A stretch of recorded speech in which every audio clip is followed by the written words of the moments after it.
Hi everyone, Christina here. Welcome to day 23 of the holiday card series for 2018. We're in the home stretch. There's only 3 more videos to go, and I hope you enjoyed today's video. Today I'm going to be using a stamp set from Simon Says Stamp that I used a while back, a few months ago. It came out during September, and I did 3 different card designs with that specific stamp set, and a bunch of you asked, hey, we want to see more ideas. So I'm going to use that stamp set. It's called Deco Borders and Corners. I'm going to pair it with a little bit of holiday product to give it some Christmas flair, but I hope you guys enjoy this card design. So let's get into it. I'm going to be using quite a few products from Simon Says Stamp. The first is that stamp set I just mentioned called Deco Borders and Corners.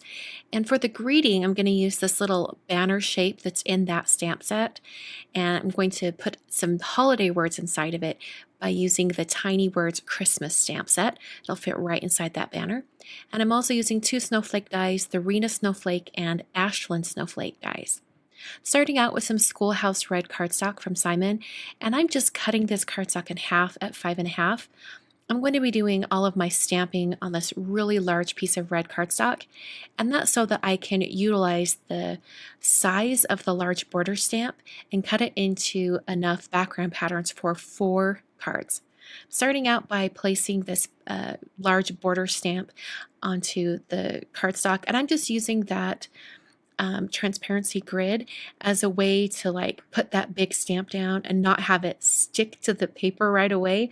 It gives me a little bit of wiggle room with it.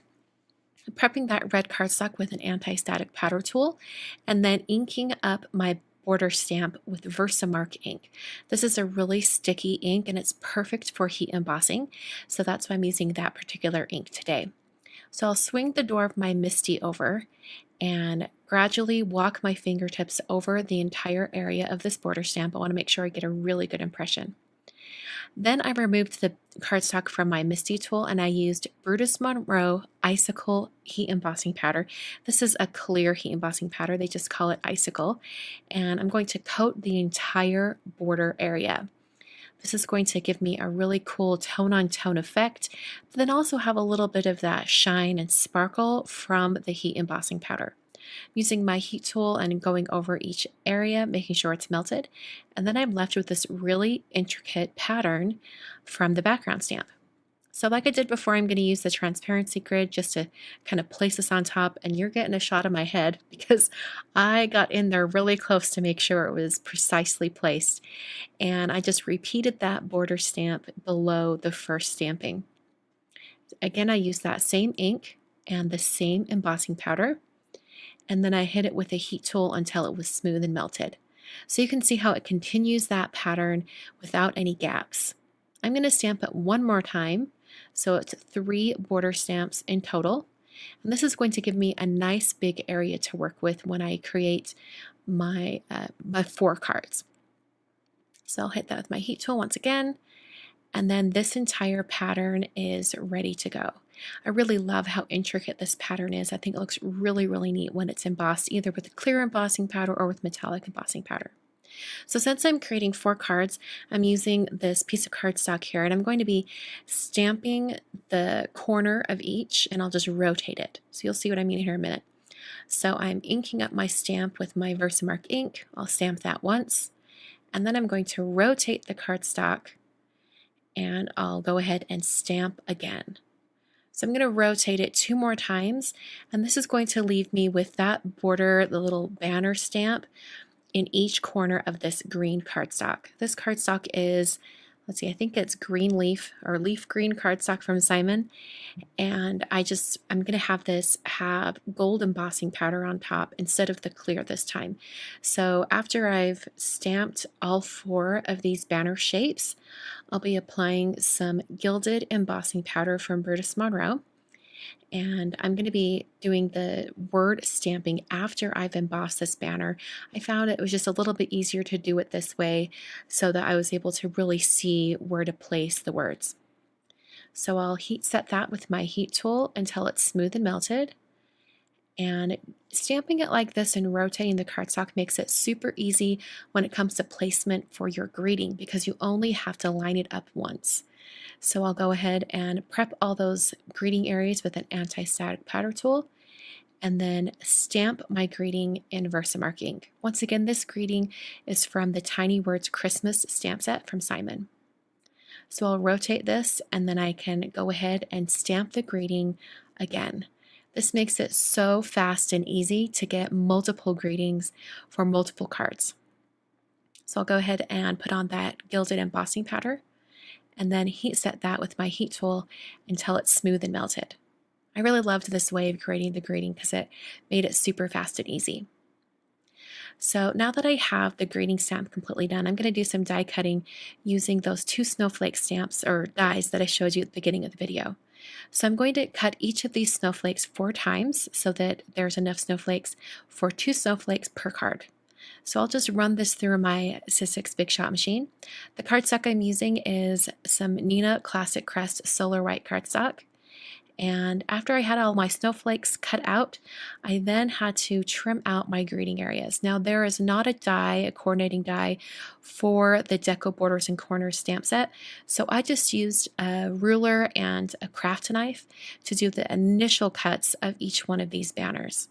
When it came to the ends of the banners, I used my scissors, and I'm going to walk you through how I cut this. I first started by cutting in from the corners to the middle. And I want to make sure that the angle of my scissors match the angle on the stamp. I then did a vertical cut going up and then also that angled cut from the sides. I'm going to show this to you twice, so if you're not getting it this first time, it's totally okay. I'll do another vertical cut that kind of lines up with that bottom line. And then I'll do another angled cut that matches the angles that I've already been using. So you can kind of see how it creates that tiered ribbon banner effect. So I'm going to show it to you on the other end as well, just so it's a little easier to see. Starting by matching the angle of the very end of the banner. I'm going to come in from both sides and have them meet right there in the middle. And then I'm going to do a vertical line going up just to right before that second corner. And then I'll do an angled cut matching the angle of the banner from each side. Then I'm going to do another vertical cut that goes right, kind of lines up with that third line. And then I'll do an angled cut on each side. And that leaves me with the perfectly cut out banner. And of course these angles aren't perfect, but they sure look pretty close because it's such sharp corners. I prepped 4 card bases for the cards. I'm using some Nina Classic Crest Solar White 110-pound cardstock, and I'm scoring these at 5.5 to create top folding card bases. So after I had all of the card bases put together, I cut down my red stamped piece. First taking off that edge on the side just so it's a pattern all the way to each side.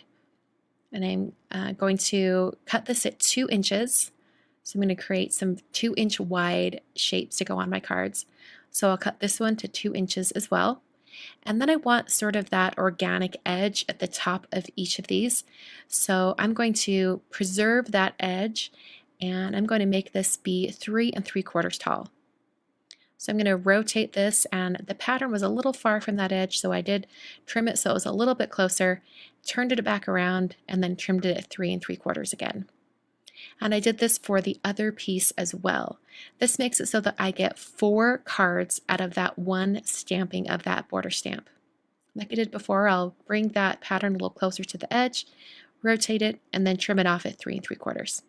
I'm going to use some Altenew Gold Foil Specialty paper, and I cut this paper to be just a little bit larger than the red cardstock. It actually ended up being 2 1/4 wide by 4 inches tall.